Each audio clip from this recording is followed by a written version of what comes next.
Let's get the smoker ready. Fill the smoke tube with pellets of choice. I'm using competition blend pellets. Light the pellets with a good torch.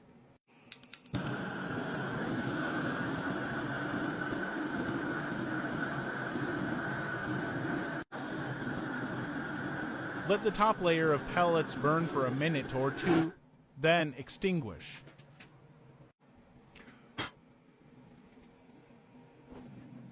Add the smoking pellet tube to the lower shelf of the smoker. Keep it away from the internal thermometer.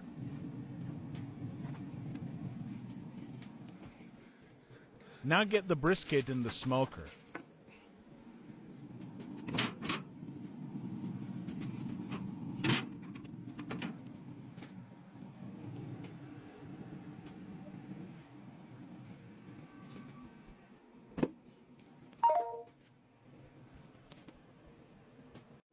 Add some water to the drip pan.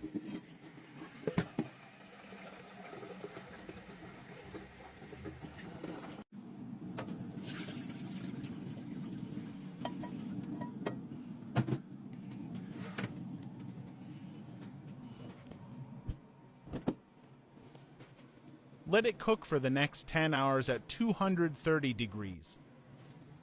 Let's get the brisket wrapped for the final few hours of the cook.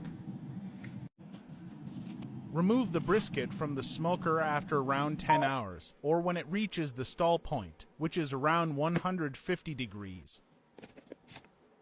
Before I wrap the brisket in butcher paper, I add some Wagyu tallow.